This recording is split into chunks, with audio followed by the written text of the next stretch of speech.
Even Disney is starting to realize the errors of their ways and the massive amounts of money that they could have been making had they just focused on telling good stories instead of absolutely destroying every ounce of credibility they had with a desire to sexualize children's cartoons. The newest movie that's come out that was an animated project from Disney, Inside Out 2, has just been revealed to have had edits so that it was less gay. And look at that, it became one of the most, if not the most popular animated movie of all time, at least in the box office. It's number one. Inside Out 2 required edits to avoid LGBTQ themes.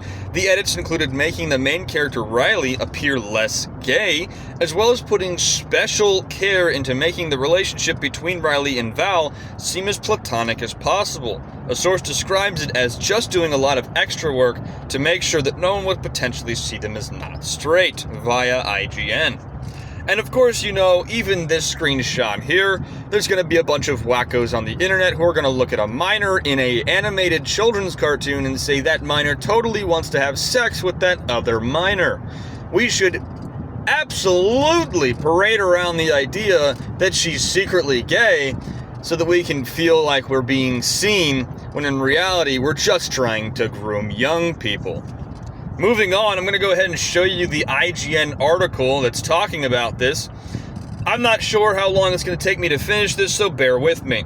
But here's an IGN article that says Inside Out 2 was the hit Pixar needed, but the laid-off employees who crunched on it are still hurting. So there's 10 former Pixar employees that talk about the pains of this year's layoffs, the pressure that surrounded Inside Out 2, and larger cultural concerns at the studio. Let's go ahead and get into this.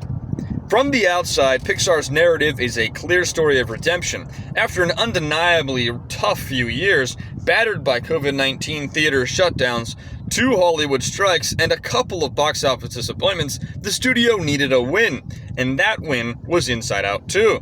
The sequel to Pete Docter's Oscar-winning 2015 blockbuster is Pixar's biggest hit in years, and it's not even close.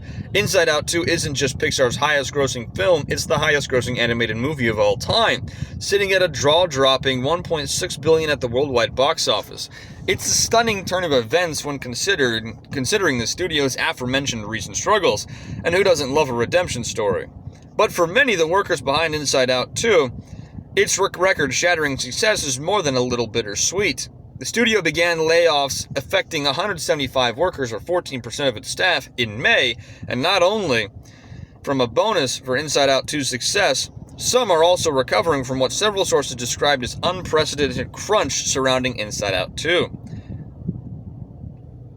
And there's a lot of people saying that they just couldn't do it anymore. I think for a month or two, the animators were working 7 days a week, one source says. Ridiculous amounts of production workers, just people being tossed into jobs they've never really done before. It was horrendous. IGN spoke to 10 former Pixar employees for this story under the condition of anonymity. They go into detail about the pains of the layoffs, financial struggles those layoffs have left them with, and the details behind what one source calls their largest crunch in the studio's history. It's a claim disputed by the senior executive at Pixar who tells IGN that the crunch at the end of Inside Out 2 was no different from those on many other films from the studio. But the fact remains, there are many who feel like they were rushed to give Pixar the hit it so desperately needed and were hung out to dry. I would venture that at least 95% of the people who got laid off are financially screwed right now, one person says. Outside of the financial strain of it all, sources also paint a picture of a studio that's terrified to rock the boat, with some internally pushing to avoid the LGBTQ themes, requiring edits to Inside Out 2. It's a studio, they say, that's overly reliant on Chief Creative Officer Pete Docter, stubbornly set in his ways, and setting its remaining team up for more crunch in its future films. So, basically, it comes down, I can only see one reason why this movie is getting flack from the people behind the scenes talking about the crunch time. It's because of the fact that they were required to crunch on a movie that didn't have to push a woke LGBTQ agenda onto people. If it's true that 95% of other films have all had this same crunch time in the end. It's either that they just really don't like working with this particular team that they were put on for this movie, or they really don't like working crunch time for straight-centered films, or for films that just don't engage in homosexual activity or homosexual propaganda. It seems as though these people are only starting to come out and hate on a movie that they worked on once it requires them to have to work on a film that doesn't engage in the woke leftist mind virus agenda in an attempt to groom small children in the box office.